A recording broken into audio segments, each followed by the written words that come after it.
Chapter 7.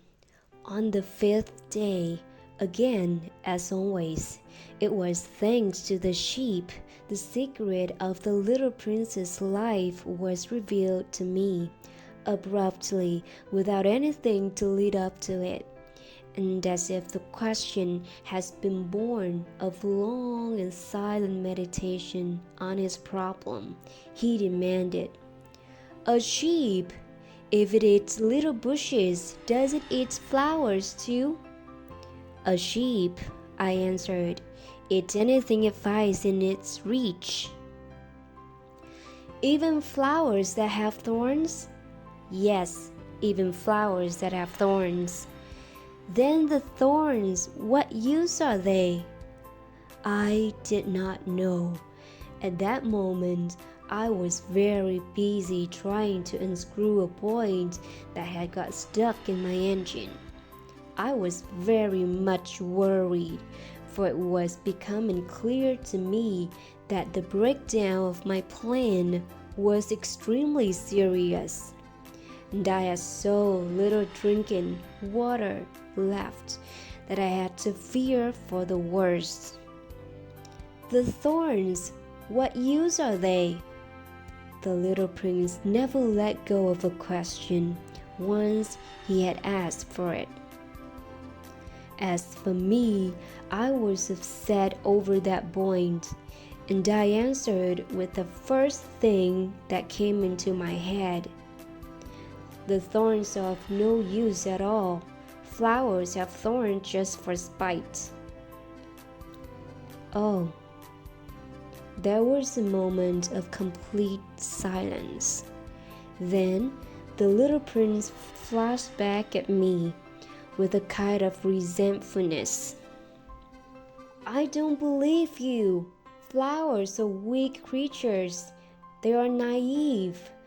They reassure themselves as best they can. They believe that the thorns are terrible weapons."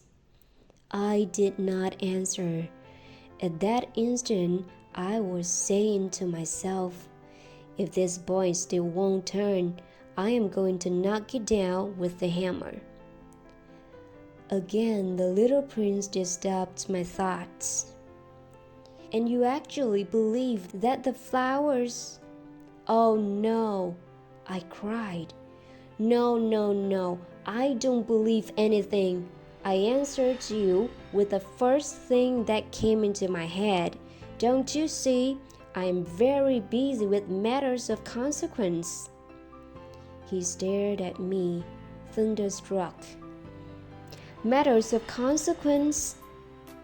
He looked at me there, with my hammer in my hand, my fingers black with engine grease, blending down over an object which seemed to him extremely ugly.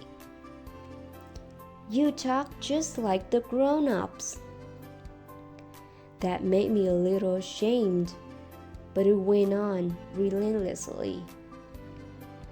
"You mix everything up together. You confuse everything." He was really angry. He tossed his golden curves in the breeze. "I know a planet there was a certain red-faced gentleman. He has never smelled a flower. He has never looked at a star. He has never loved anyone. He has never done anything in his life but add up figures. And all day he says over and over, just like you, 'I am busy with matters of consequence.' And that makes him swell up with pride. But he is not a man. He is a mushroom." "A what?" "A mushroom." The little prince was now white with rage. "The flowers have been growing thorns for millions of years, and millions of years the sheep have been eating them just the same. And it is not a matter of consequence to try to understand why the flowers go to so much trouble to grow thorns, which are never of any use of them. Is the warfare between the sheep and the flowers not important? Is it not of more consequence than a fat red-faced gentleman's sums? And if I know, I, myself, one flower which is unique in the world, which grows nowhere but on my planet, but which one little sheep can destroy in a single bite some morning without even noticing what he is doing. Oh, you think that is not important? His face turned from white to red as he continued. If someone loves a flower of which just one single blossom grows in all the millions and millions of stars, it is enough to make him happy just to look at the stars.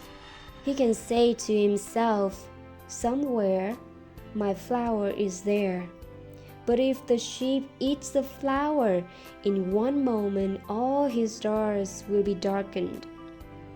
And you think that is not important? He could not say anything more. His words were choked by sobbing. The night had fallen. I had let my tools drop from my hands.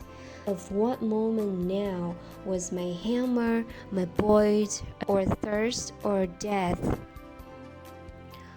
On one star, one planet, my planet, the earth, there was a little prince to be comforted. I took him in my arms and rocked him.